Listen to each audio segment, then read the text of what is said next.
Discovery of electron देख लिया था।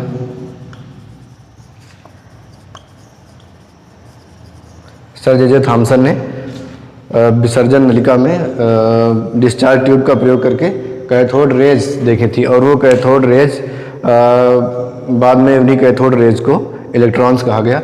ये इलेक्ट्रॉन के प्रॉपर्टीज़ भी हमने देख ली थी कि पहले तो ये निगेटिवली चार्ज होती हैं, चार्ज पार्टिकल से बनी होती हैं, और इनके ऊपर चार्ज कैसा होता है, निगेटिव, क्योंकि ये कैथोड से एनोड की तरफ जाती हैं, निगेटिव से पॉजिटिव की तरफ मूव करती हैं, इसलिए इससे ये पता चलता है कि निगेटिवली चार्ज है। दूसरा, in the absence of electromagnetic field, विद्युत चुंबकीय क्षेत्र की अनुपस्थिति में ये सीधी रेखा में मूवमेंट करती हैं, और जब ये विद्युत चुंबकीय क्षेत्र में इनको रखा जाता है तब ये डेविएट होती हैं। तो दो प्रॉपर्टीज ये कि पहली बात तो ये निगेटिवली चार्ज होती है, दूसरा ये कि ये इनके ऊपर इलेक्ट्रोमैग्नेटिक फील्ड की अनुपस्थिति में ये सीधी रेखा में मूव करती हैं।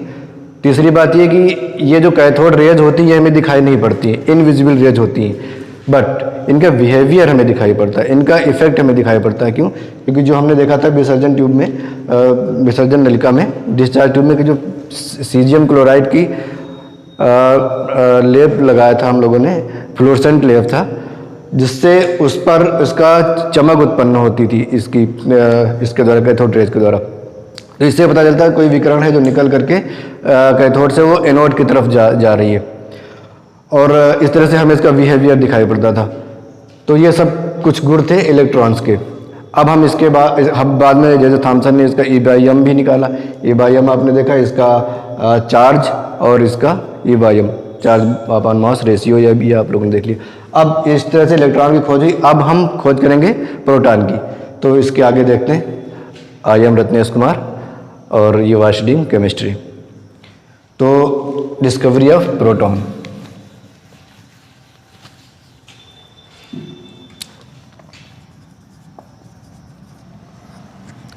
प्रोटॉन की डिस्कवरी कैसे हुई?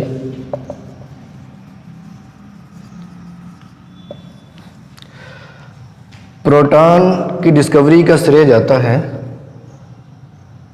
गोल्डस्टीन को। कुछ बुक्स में रदरफोर्ड भी लिखा है, कुछ में थॉमसन को भी दे रखा है, लेकिन कॉम्पिटिटिव एग्जाम्स में यही गोल्डस्टीन को ही माना जाता है इनका डिस्कवर। ठीक है, तो इन्होंने कुछ अलग एक्सपेरिमेंट नहीं किया, यही जो जे थॉमसन ने और माइकल फेराडे ने एक्सपेरिमेंट किया था डिस्चार्ज ट्यूब वाला, इसी को इन्होंने फिर से दोहराया। उस समय ये सब बहुत प्रयोगी कई बार हुआ, कई साइंटिस्ट ने इसको यही प्रयोग किया।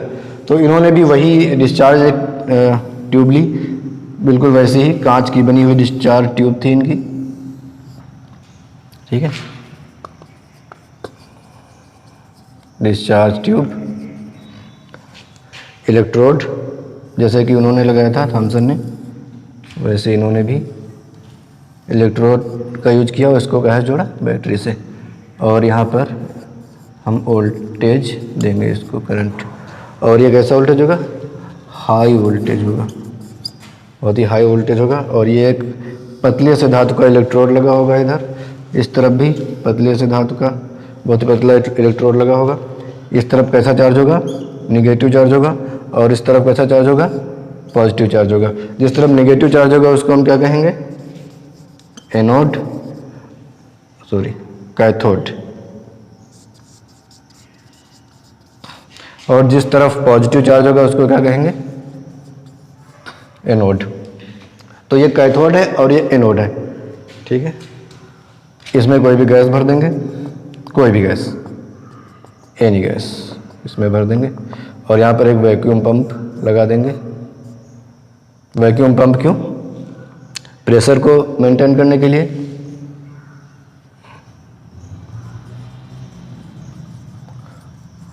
वैक्यूम पंप, ये वैक्यूम पंप है। इस वैक्यूम पंप से हम क्या करेंगे? प्रेशर को रेगुलेट करेंगे। अब प्रेशर इसमें कितना रखेंगे? याद कीजिए जो कैथोड रे जब हम देख रहे थे उसमें, जैसे थॉमसन वाले एक्सपेरिमेंट में, उन्होंने बहुत ही कम, लेसर प्रेशर सेट किया था, लेकिन इसमें उससे थोड़ा ज़्यादा, निर्वात से थोड़ा ज़्यादा प्रेशर होगा। तो लो प्रेशर तो होगा, इसमें भी हाई प्रेशर नहीं होगा, लेकिन उससे थोड़ा ज़्यादा होगा। लो प्रेशर और हाई वोल्टेज पर हम फिर से देखेंगे कि कुछ रेज निकलती हुई दिखाई नहीं पड़ती बल्कि प्रतीत होती। दिखाई पड़ने में प्रतीत होने में अंतर होता है, क्योंकि ये स्वयं दिखाई नहीं पड़ती, हमें इनका बिहेवियर दिखाई पड़ता है। अच्छा, अब एक बात ये ध्यान देना, जैसे कि हम लोगों ने कैथोड रे में देखा था एक्सपेरिमेंट में कि उसमें हम लोगों ने परफोरेटेड एनोड यूज किया था और ये कैथोड से निकल करके ये रेज जाती थी और यहाँ पर हम लोगों ने प्लेटिंग की थी सोडियम क्लोराइड की और इस तरफ से उसकी चमक उत्पन्न होती थी। अब हम जब ये एक्सपेरिमेंट कर रहे हैं, प्रोटॉन की खोज कर रहे हैं, इसमें क्या होगा, हम लोग परफोरेटेड कैथोड यूज करेंगे। कैसा? परफोरेटेड, यहाँ पे छिद्र होंगे, ठीक है, छिद्रित कैथोड, ठीक, परफोरेटेड कैथोड। इसमें दो ही अंतर है। क्या अंतर है? जो लास्ट एक्सपेरिमेंट हम लोगों ने देखा था उससे पहली बात तो उसमें हम लोगों ने परफोरेटेड एनोड यूज किया था और इसमें हम यूज कर रहे हैं परफोरेटेड कैथोड, और उसमें लो प्रेशर उसमें भी था लेकिन इससे थोड़ा सा प्रेशर इसमें बढ़ा दिया जाएगा ताकि गैसेज में आयोनाइजेशन हो सके। अब क्या होगा, यहाँ पर भी हम लोग वैसे ही जैसे कि हम लोगों ने एनोड के पीछे डिस्चार्ज ट्यूब में सीजियम क्लोराइड की प्लेटिंग की थी, फ्लोरोसेंट मटेरियल है जो कि, वो हम इस तरफ करेंगे। कैथोड के पीछे सीजियम क्लोराइड की हम लोग प्लेटिंग करेंगे यहाँ पर, और ये फ्लोरोसेंट मटेरियल है। कैसा मटेरियल है? फ्लोरोसेंट, जो कि चमक उत्पन्न करता है। अब वही चमक हमें इस तरफ दिखाई पड़ेगी, तो ये प्रतीत होगा कि एनोड से कुछ किरणें निकल रही हैं और जो कि कैथोड के पीछे जाकर के यहाँ पर चमक उत्पन्न कर रही हैं। ये किरणें हमें दिखाई नहीं देंगी, ठीक है, हम फिर से कह रहे हैं, इस बात को समझिए, हमें केवल इसका बिहेवियर दिखाई पड़ता है, ये इनविजिबल रेज होती हैं। अब ये इस तरफ, लेकिन अब यहाँ एक बात और है कि ये जो रेज निकल रही हैं ये गैस के आयोनाइजेशन से निकल रही हैं और ये पॉजिटिव रेज होती है। क्यों पॉजिटिव है? क्योंकि ये एनोड से निकल करके कैथोड की तरफ जाती हुई प्रतीत होती है। तो अब ये कोई निगेटिव की तरफ जा रहा है, निगेटिव चार्ज की तरफ ट्रेवल कर रही है, तो इसका मतलब ये रेज कैसी होंगी? पॉजिटिव होंगी, ठीक है, तो ये पॉजिटिवली चार्ज होती। तो अब हम इनके कुछ कैरेक्टर्स होते हैं वो देखेंगे। कैरेक्टर क्या है? जैसे कि हम लोगों ने उसमें देखा था, आप लोगों ने ड्रा कर लिया होगा, तो जैसे कि हमने उसमें देखा था कैथोड किरण नलिका में, और कैथोड के गुण देखे थे, इसमें भी कुछ प्रॉपर्टीज होंगी प्रोटॉन की। तो पहली इनकी जो प्रॉपर्टी है वो ये है कि ये पॉजिटिवली चार्ज होती है। ये देखा गया कि ये चार्ज पार्टिकल्स की बनी होती हैं, जो ये पार्टिकल्स निकल रही हैं वो चार्ज है, इनके ऊपर आवेश है, और आवेश कैसा है? पॉजिटिव आवेश है, पॉजिटिवली चार्ज है, मतलब इनके ऊपर पॉजिटिव चार्ज है, पॉजिटिव आवेश है इनके ऊपर, ठीक है। ये भी इलेक्ट्रोमैग्नेटिक फील्ड में डेविएट होती हैं, दे डेविएट इनटू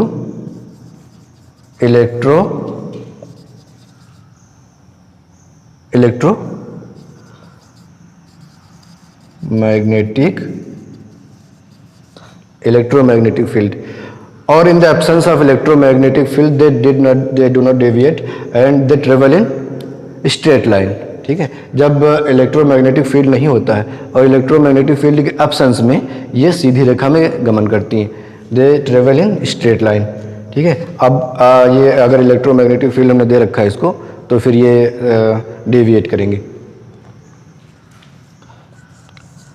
इनका जो वेट होता है थोड़ा सा ज़्यादा होता है किसकी तुलना में? इलेक्ट्रॉन्स की तुलना में।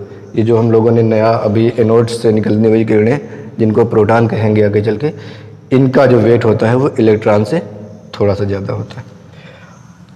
और एक बात, ये जो इनकी जो गुण होते हैं, इनकी जो प्रॉपर्टीज़ होती हैं, वो डिपेंड करते हैं जो इसमें गैस भरी जाती है उसके ऊपर।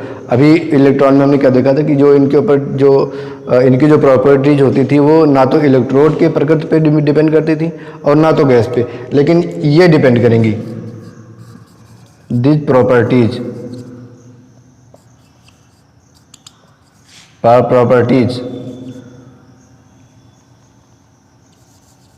depends on the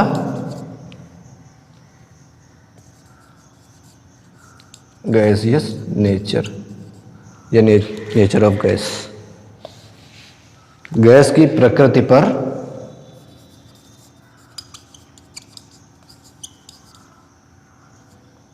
filled in this tube, जो भी गैस इसमें भरी जाएगी, ठीक है, तो इनके जो कैरेक्टर्स होंगे, इनकी जो प्रॉपर्टीज होंगी, वो उस पर डिपेंड करेंगे। फिल इन दिस ट्यूब, ठीक। तो ये कैरेक्टर्स होते हैं। पहली बात तो ये चार्ज पार्टिकल्स होती हैं, और चार्ज कैसा होता है? पॉजिटिव चार्ज होता है, और ये डेविएट होती है, deviate in the electromagnetic fields. अगर कोई विद्युत चुंबकीय क्षेत्र है तो उसमें ये डेविएट होती हैं, और अगर विद्युत चुंबकीय क्षेत्र ना हो तो ये सीधी रेखा में मूव करती हैं, सीधी रेखा में गमन करती हैं। तीसरी बात, इनकी जो प्रॉपर्टीज होती हैं, this properties depend on the nature of gas और इलेक्ट्रोड पर भी। तो चूँकि इलेक्ट्रोड से ये नहीं निकलती, ये चूँकि गैस के आयोनाइजेशन से निकलती हैं, इसलिए गैस पर ज़्यादा डिपेंड करती हैं, गैस के नेचर पर डिपेंड करती हैं, ठीक है। और इनका वेट थोड़ा सा हैवी होता है rather than इलेक्ट्रॉन्स, ठीक है। तो ये आप लोग इनके कुछ कैरेक्टर्स नोट कर लीजिए। अब हम देखेंगे कुछ बातें। क्या देखेंगे? कुछ बातें, ठीक। बात नंबर 1, पहली बात, जो इलेक्ट्रॉन हम पढ़ रहे थे, तो इलेक्ट्रॉन में भी हूबहू ऐसा ही एक्सपेरिमेंट किया गया था। यहाँ पर हमको ध्यान देना है कि वहाँ पर हम लोगों ने परफोरेटेड एनोड यूज किया था, और यहाँ पर हमने परफोरेटेड कैथोड यूज किया है। जो इलेक्ट्रॉन्स थे, यानी कि कैथोड रेज थी, वो कैथोड से निकल करके एनोड की तरफ जाती हुई प्रतीत होती थी, इसलिए हमने उनको कैथोड रेज कहा था। बाद में उनको इलेक्ट्रॉन्स कहा गया। जो इलेक्ट्रॉन्स थे वो भी सीधी रेखा में मूव करते थे। कब? When electromagnetic field is not applied, जब इलेक्ट्रोमैग्नेटिक फील्ड नहीं था तब वो सीधी रेखा में गमन करती थी, और they deviate into the electromagnetic field, electromagnetic field में डेविएट होती थी। वैसे ही प्रोटॉन में भी हम देख रहे हैं, ये जो एनोड रेज निकल रही हैं, ये भी इलेक्ट्रोमैग्नेटिक फील्ड्स में डेविएट होती हैं। तीसरी जो बात है, जो खास बात है, ठीक है, ये सब बातें हम लोगों ने देखी, लेकिन इन बातों में एक खास बात ये है कि इलेक्ट्रॉन्स के जो प्रॉपर्टीज थी, वो इलेक्ट्रोड जिस धातु का बना होता था उस धातु पर, और जो गैस इसमें भरी होती थी डिस्चार्ज ट्यूब में, उस गैस पर डिपेंड नहीं करती थी उनकी प्रॉपर्टीज, इलेक्ट्रॉन्स की प्रॉपर्टीज। लेकिन यहाँ हम देख रहे हैं कि इसकी प्रॉपर्टीज जो होती हैं, एनोड रेज की प्रॉपर्टीज, गैस जो भी हम इसमें भरेंगे उस पर डिपेंड करती है। अगर कोई गैस हल्की से हाइड्रोजन गैस है, तो हम अगर भर देंगे तो इसमें जो पार्टिकल्स निकलेंगे वो हल्के होंगे, ठीक है। तो कोई जितना भी भारी गैस होगी या हल्की होगी, उस पर डिपेंड करेंगे, और उसकी नेचर पर डिपेंड करते हैं इसके कैरेक्टर्स। तो हम आगे देखेंगे कि कैसे गैस पर डिपेंड करते हैं और क्या डिपेंड करता है, ठीक है। तो अब हम आगे देखेंगे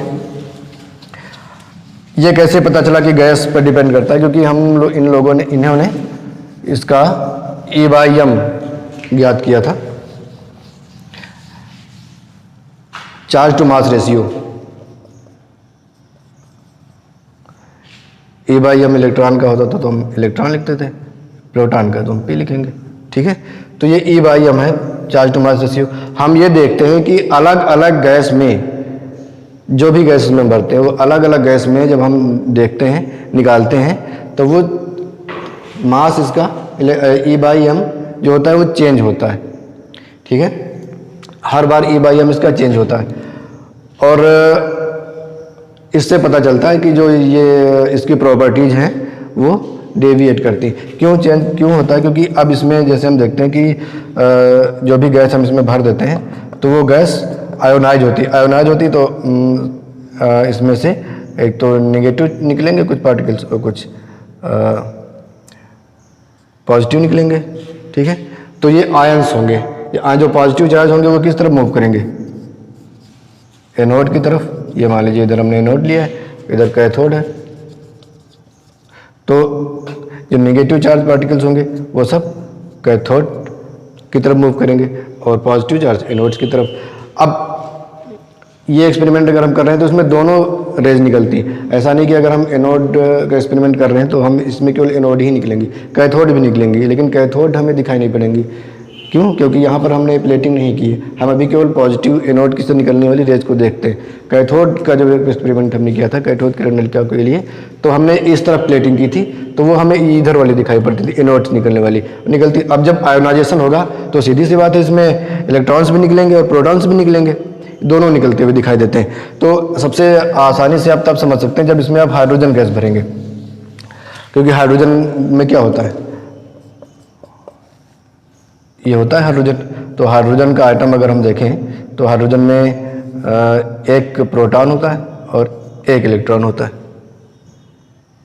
इतना ही तो होता है। और न्यूट्रॉन इसमें नहीं पाया जाता है, क्योंकि इसका आप एटॉमिक नंबर देख रहे हैं 1 होता है, तो इसमें एक प्रोटॉन और एक इलेक्ट्रॉन होता है। अब अगर हम हाइड्रोजन गैस भरेंगे, इसमें मान लीजिए हमने हाइड्रोजन गैस भर दी, ठीक है, ये हाइड्रोजन गैस हमने भर दी। अब ये हाइड्रोजन जब गैस भरेंगे हम, तो हम क्या देखेंगे,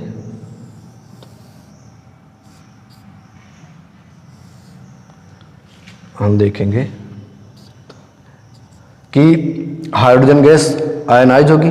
अब हाइड्रोजन गैस में जब आयनाइजेशन होगा तब इसमें, अब जो कि एक इलेक्ट्रॉन एक प्रोटॉन है, दो ही चीज़ें, तो इलेक्ट्रॉन कहाँ जाएगा, ये इधर पॉजिटिव है, ये पॉजिटिव की तरफ चला जाएगा, और H+ ये प्रोटॉन है, और प्रोटॉन कहाँ जाएगा, जितने हाइड्रोजन होंगे उतने प्रोटॉन बनेंगे, जितनी गैस मॉलिक्यूल्स होंगे, तो अब ये इस तरफ मूवमेंट करेंगे, ठीक है। तो अब हाइड्रोजन के केस में इसमें प्रोटॉन, क्योंकि एक इलेक्ट्रॉन और एक न्यूट्रॉन होता है, तो इसमें प्रोटॉन निकलता है, ठीक है। तो इन इनर्ट रेज में ये जो पार्टिकल्स होते हैं इनको प्रोटॉन कहा गया, ठीक है। और ये प्रोटॉन कैसे पॉजिटिवली चार्ज्ड है, ठीक है। अब पॉजिटिव चार्ज होता है इनके ऊपर, लेकिन कितना चार्ज होता है ये भी कैलकुलेट किया गया। तो इनके ऊपर जितना इलेक्ट्रॉन के ऊपर चार्ज होता है उतना ही चार्ज होता है, फर्क सिर्फ इतना है कि उसके ऊपर हमने देखा था नेगेटिव चार्ज था और इसके ऊपर कैसा चार्ज होगा, पॉजिटिव चार्ज होगा। और ये चार्ज होता है 1.6 × 10⁻⁻19 कूलम, ठीक है। ये पॉजिटिव में होगा, हम लोग ये पॉजिटिव लिखते नहीं, लेकिन हम याद रखते हैं कि ये पॉजिटिव चार्ज है। और इलेक्ट्रॉन्स के ऊपर 1.6 × 10⁻⁻19 कूलम, इतना ही चार्ज था, लेकिन ये चार्ज कैसा था, नेगेटिव में था। ये वैल्यू हम चेंज नहीं करेंगे कि अगर प्रोटॉन में हम लिखें तो उसको हम +19 कर दें, या इलेक्ट्रॉन में है तो -19 कर दें, ये माइनस ही रहेगा, ठीक है।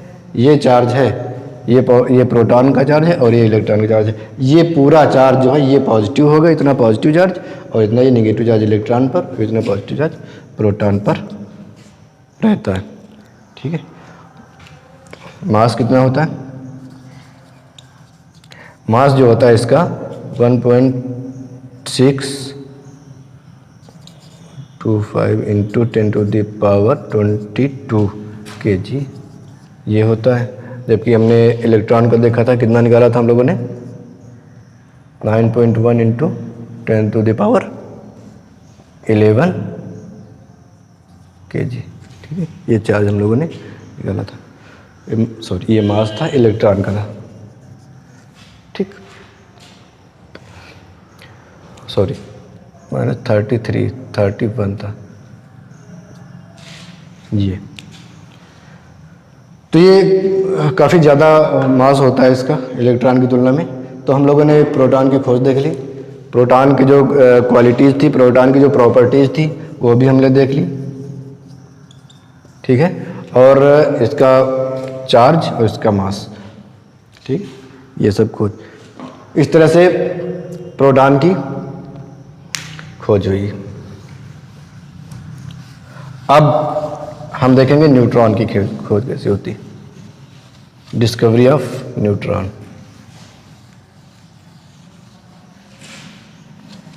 न्यूट्रॉन की खोज किसने की थी? सर चैडविक ने।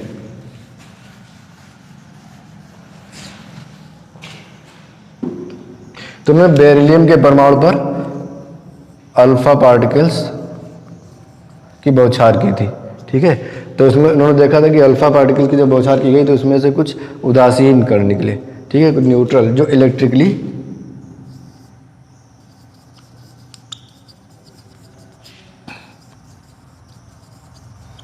न्यूट्रल थे, ठीक है, इलेक्ट्रिकली न्यूट्रल थे, जो विद्युत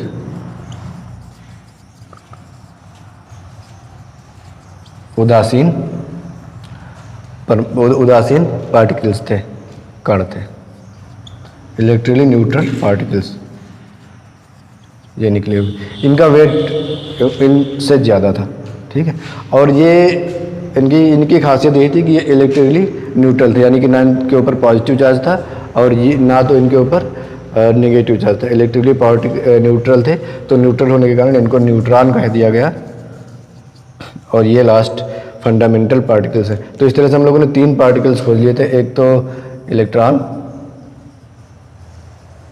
और प्रोटॉन और न्यूट्रॉन, इन्हीं 3 चीज़ों से परमाणु बनता है। तो अब हम लोगों ने 3 पार्टिकल्स तो खोज लिए जिनसे एटम का निर्माण होता है, लेकिन एटम होता कैसा है? इन तीनों चीज़ों का अरेंजमेंट एटम में किस तरह से होता है? यूं ही इलेक्ट्रॉन प्रोटॉन आपस में बिखरे हुए होते हैं, या फिर एक किसी मैनर में किसी स्कीम में अरेंज होते हैं, या फिर यूं ही, या किस तरह से होते हैं, ये हम लोग अब देखेंगे। तो एटॉमिक स्ट्रक्चर हमारे पास क्योंकि स्टडी कर रहे हैं तो इसमें कुछ साइंटिस्ट ने एटॉमिक मॉडल दिए हैं, एटॉमिक मॉडल दिए। सबसे पहले थॉमसन मॉडल है,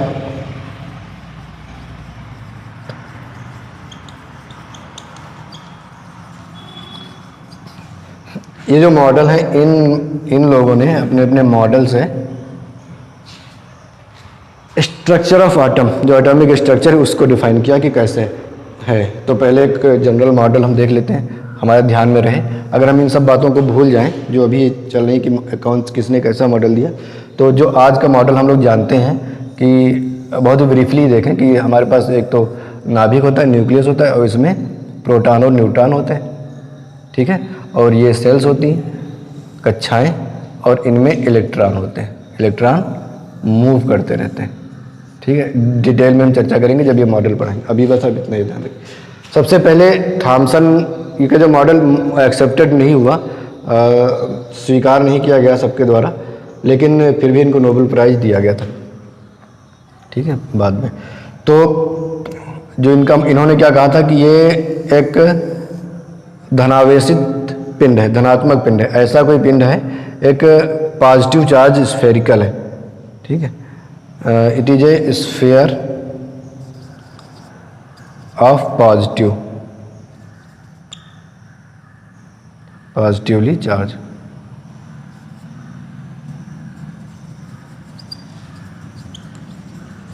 ठीक है, कोई धनात्मक पिंड है।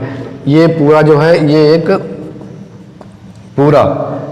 ऐसा पिंड है जो कि धनात्मक आवेश है, जिसके ऊपर पॉजिटिव चार्ज है, इसके ऊपर थॉमसन ने कहा था। और इन्होंने कहा कि इनके बीच बीच में कहीं कहीं पर निगेटिवली चार्ज पार्टिकल्स पाए जाते हैं, यानी कि रैंडम, कोई इनका अरेंजमेंट नहीं है, ठीक है। जैसे आप तरबूज देखते हैं, तरबूज आप अगर काटें तो उस तरबूज में ये जो पूरा आपको रेड कलर का फ्लैशी सब्सटेंस दिखेगा, गूदा जिसको कहते हैं, ये गूदा दिखेगा, लाल लाल सा दिखता है ना।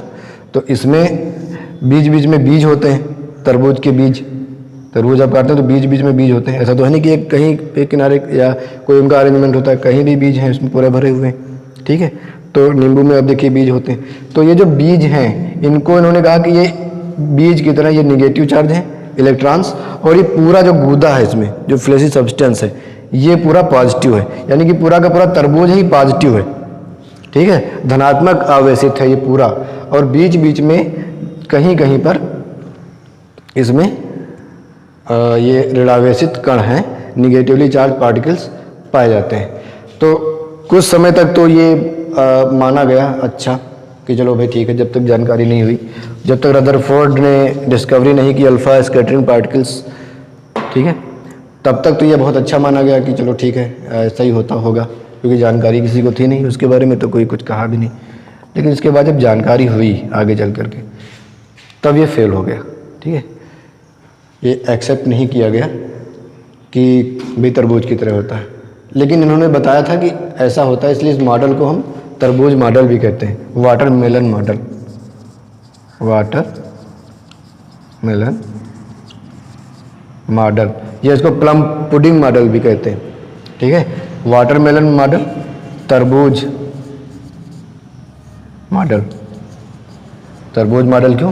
क्योंकि इसमें तरबूज के जैसे ये पूरा जो तरबूज के बीज हैं उनको उन्होंने एक इलेक्ट्रॉन की तरह माना, एक निगेटिव पार्टिकल्स, और जो पूरा जो उसका गूदा है तरबूज का, उसको उन्होंने पॉजिटिव माना कि ये सब पूरा पॉजिटिव ही है पूरा तरबूज, और बीच बीच में कहीं कहीं पर जो इलेक्ट्रॉन्स हैं, निगेटिव पार्टिकल्स हैं, वो लगे हुए होते हैं।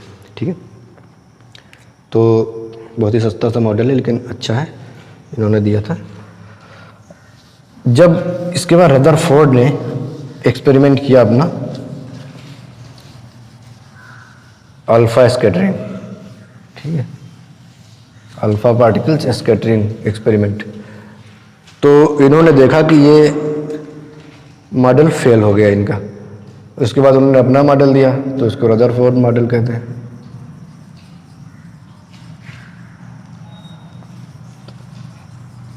रदरफोर्ड मॉडल के पहले रदरफोर्ड ने जो अल्फा स्कैटरिंग एक्सपेरिमेंट किया था वो हम लोग देख लेते हैं।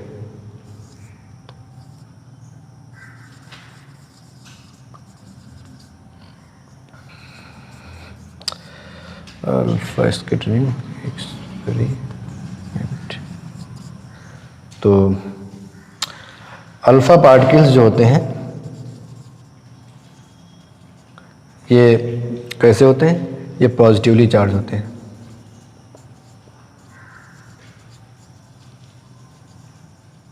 ठीक है, इनके ऊपर पॉजिटिव चार्ज होता है।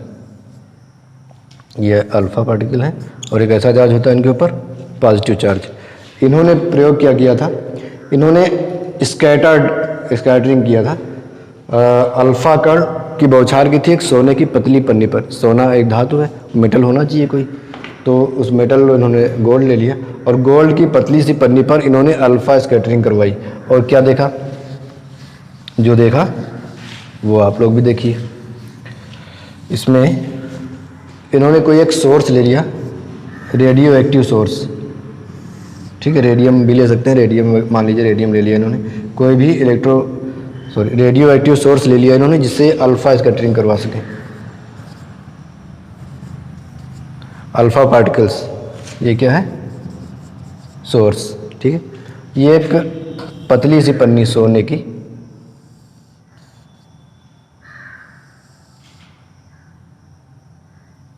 इन्होंने ली और इसके ऊपर उन्होंने अल्फा कणों की बौछार की। ये अल्फा कण है तो ठीक है, और इनके ऊपर बौछार की सोने की पतली पन्नी पर। और ये कण कैसे हैं? पॉजिटिव नेचर के होते हैं, अभी हमने बताया। तो और फिर इन्होंने एक फ्लोरेसेंट स्क्रीन लगाई इसके बाहर, कि ये जो स्क्रीन है कि ये देखने के लिए, क्योंकि ये कण तो दिखाई पड़ते नहीं, इनका बिहेवियर ही हमें दिखाई पड़ता है, ये इनविजिबल होते हैं। तो ये क्या होगा, क्या हुआ, ये देखिए। तो इन्होंने सोचा था कि अगर जैसे कि थॉमसन ने बताया कि ये पूरा धनावेशित है, पूरा धनावेशित पिंड है और बीच बीच में कहीं कहीं पर ऋणावेशित पार्टिकल्स पाए जाते हैं, अगर ऐसा होगा, इन्होंने ये सोच कर एक्सपेरिमेंट किया कि अगर ऐसा होगा तो क्या होगा, ये भी धनात्मक है और ये सोने की पन्नी है तो इसमें भी बहुत से आइटम होंगे, छोटे छोटे आइटम ही होंगे, पूरा आइटम से ही तो बनी होगी ये। और आइटम कैसा होगा? ये धनात्मक पिंड है। अगर ये धनात्मक पिंड होगा तो ये अल्फा कण क्या होंगे? पॉजिटिव पॉजिटिव, ये भी पॉजिटिव, ये भी पॉजिटिव, तो क्या होगा? रिपेल करेगा कि अट्रैक्ट करेगा? रिपेल करेगा, प्रतिकर्षित करेगा, तो इनके बीच में रिपल्सन होगा, और जब रिपल्सन होगा क्या होगा? तो ये वापस आ जाएंगे, यही तो होगा भाई। ये भी पॉजिटिव है और ये जो हम छोड़ रहे हैं अल्फा कण, ये भी पॉजिटिव होंगे, तब ये टकरा के तुरंत वापस हो जाएंगे, क्योंकि ये अपनी ओर आकर्षित नहीं करेगा, इसको ये दूर हटाएगा, रिपेल करेगा, रिपल्सन होगा। तो ये सोच कर उन्होंने किया था, लेकिन उन्होंने देखा क्या? इनको काफ़ी आश्चर्य हुआ ये जानकर कि 99% एबव द 99% जो अल्फा पार्टिकल्स थे ये सब इसको पार कर गए,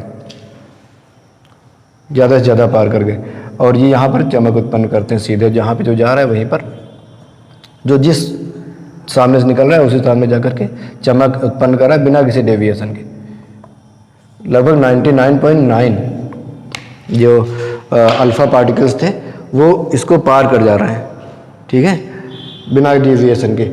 और कुछ बहुत कम जो होते हैं वो डेविएट भी हुए इस शार्ट एंगल पे, कुछ डेविएट भी हुए, और बहुत कम, वेरी फ्यू, लगभग एक आध हजारों में, लाखों में एक, इन्होंने करोड़ों अल्फा पार्टिकल्स स्कैटर्ड किए थे। बहुत कम, वेरी फ्यू पार्टिकल्स होते हैं जो वापस लौटे, जो यहाँ से जो गए और वापस लौटे। वो ये 180 डिग्री पर बिल्कुल वापस भी लौटे और लेस देन 180 डिग्री पर ऐसे, लेकिन ये पार ना करके वापस लौट आए। इधर भी इसके लिए इन्होंने स्क्रीन लगाई थी और इधर भी देखा कि जो वापस अगर कोई लौटेगा, क्योंकि इन्होंने तो पहले तो यही माना था कि ज़्यादा से ज़्यादा वापस लौटेंगे, सभी वापस लौटेंगे। क्यों? क्योंकि ये थॉमसन ने बताया था कि ये पॉजिटिव स्फेरिकल है ये, चूँकि धनावेशित पिंड है, इसलिए सभी वापस आएंगे। तो इन्होंने सोचकर इस तरफ भी इन्होंने यही सोचकर लगाया था फ्लोरेसेंट स्क्रीन। लेकिन क्या हुआ कि ज़्यादा से ज़्यादा उधर निकल गए और पार कर गए, और कुछ बहुत कम जो कि वापस आए वो इनको यहाँ पर देखने को मिले, ठीक है। तो ये जो पिंड है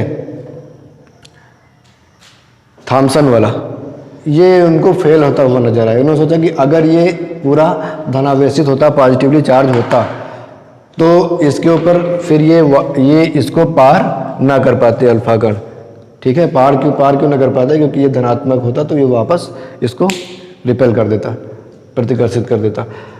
इससे इन्होंने ये निष्कर्ष निकाला, कुछ निष्कर्ष निकाले इन्होंने। तो निष्कर्ष नंबर 1, कंक्लूजन, क्या कंक्लूजन निकाला कि जो most of the part of atom is hollow, जो अधिकतम भाग है वो खोखला है, खाली है, ठीक है। तभी तो ये अल्फा पार्टिकल्स निकल पाए उस पर ज़्यादा। और इन्होंने देखा कि बहुत जो पॉजिटिव चार्ज इसमें है तो वो बहुत कम है, और कहीं it resize in very small part of the atom, तो बीच में एक बहुत कम सेंटर में इन्होंने देखा कि है कुछ पॉजिटिव चार्ज भी है, लेकिन सेंटर में है और बहुत थोड़ा है, बहुत कम जगह पर है इस्टेब्लिश किया हुआ है वो पॉजिटिव चार्ज। तो दूसरी बात और हम यहाँ पे देखते हैं कि इन्होंने ये भी बताया कि जो चार्ज है थोड़ा ही है, छोटा है, लेकिन काफ़ी हैवी ना होता तो वो उसको रिपेल ना कर पाता इतनी तेज़ कि वो जा कर के वापस कुछ जो वापस हो रहे हैं वो वापस जाए यहाँ तक, ठीक है। तो वो हैवी है। 3 चीज़ उन्होंने बताई। रदरफोर्ड ने अपने एक्सपेरिमेंट द्वारा ये देखा कि सबसे पहली बात इन्होंने देखी कि जो परमाणु है, मोस्ट ऑफ द पार्ट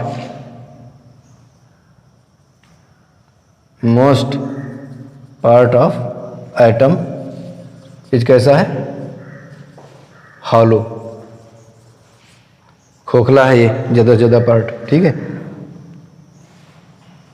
और जो पॉजिटिव चार्ज है इसके ऊपर, ठीक है, इस पॉजिटिव चार्ज जो है is resize in very small place, वो भी सेंटर में कहीं पर छोटा सा कम स्थान है, बिल्कुल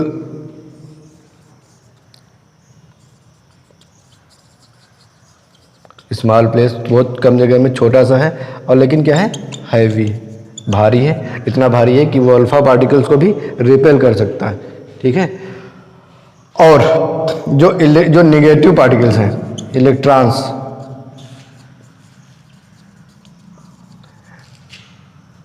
वो सर्कुलर, जो इसके बाहर, ठीक है, एक निश्चित स्फेरिकल वे में मूव करते हैं बाहर, ठीक है, और बीच में कहीं भी है। और ये जो पॉजिटिव चार्ज हम बता रहे हैं, जो कि कम जगह में इन्होंने देखा कि रिसाइज है, इसको इन्होंने न्यूक्लियस कहा, नाभिक, ठीक है। तो इसलिए इस मॉडल को न्यूक्लियर मॉडल भी कहते हैं। जो रदरफोर्ड का ये जो मॉडल है, हमने मिटा दिया। रदरफोर्ड का जो मॉडल है उसको हम रदरफोर्ड मॉडल भी कहते हैं और न्यूक्लियस मॉडल भी कहते हैं।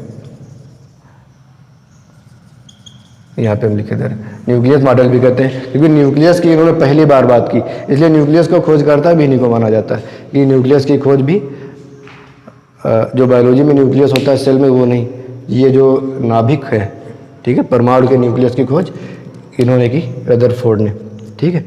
और उन्होंने एक बात और बताई, बहुत अहम बात, कि ये जो नाभिक है ये बहुत ही छोटा है, बहुत ही छोटा, किसकी तुलना में, परमाणु की तुलना में बहुत छोटा, कि अगर ये नाभिक है, ये पूरा परमाणु है, तो ये नाभिक बिल्कुल इतना सा होगा, और पूरा का पूरा ये नाभिक है खोखला है, और इनमें कक्षाएं बनी हुई हैं, इससे सर्कुलर अरेंजमेंट में है, ऑर्बिट्स बने हुए, इनमें ये इलेक्ट्रॉन्स होंगे। तो इसकी तुलना की जा सकती है कि कितना बड़ा है, तो इन्होंने बताया कि 1,00,000 गुना है, 1 2 3 4 5, तो यानी 10 की पावर 5 गुना, ठीक है, 10 to power 5 टाइम्स बड़ा है ये पूरा एटम नाभिक की तुलना में। अगर ये 1 सेंटीमीटर मान लीजिए, कुछ माइक्रोन मान लीजिए, तो ये 1,00,000 माइक्रोन होगा पूरा एटम, ठीक है। तो एक बहुत अच्छा उदाहरण दिया हुआ है, व्यवहारिक भी है, और आपकी बुक में लिखा है उदाहरण कि अगर स्टेडियम में आपके मैच खेल रहे हैं, तो आपकी जो गेंद है, क्रिकेट बॉल, जिससे आप क्रिकेट खेलते हैं, वो बॉल अगर है जितनी भी बड़ी हो, तो पूरा वो स्टेडियम जितने में आप मैच खेलते हैं, तो ये पूरा एटम है, और ये आपकी जो बॉल है, कहीं पर स्टेडियम में छोटी सी पड़ी हुई है, तो वो एक नाभिक होगी। इतना बड़ा, इतना फ़र्क होता है दोनों की साइज में। तो ये सब बातें रदरफोर्ड ने बताई थी, और उन्होंने दिया था रदरफोर्ड मॉडल। रदरफोर्ड मॉडल की क्या विशेषताएं हैं वो हम आगे आपको बताएंगे कि कैसे रदरफोर्ड मॉडल क्या है और उसकी खास बातें क्या होती हैं। तो बहुत ही ध्यान से पढ़ना, ये जो टॉपिक है बहुत ही वाइटल टॉपिक है आपका। इसके बाद आप बोहर मॉडल पढ़ेंगे, वो और भी ज़्यादा इंपॉर्टेंट है, रदरफोर्ड मॉडल। तो इस तरह से आप एटॉमिक स्ट्रक्चर को काफ़ी हद तक समझ सकते हैं कि कैसा होता है एटम, ठीक है। Thank you very much.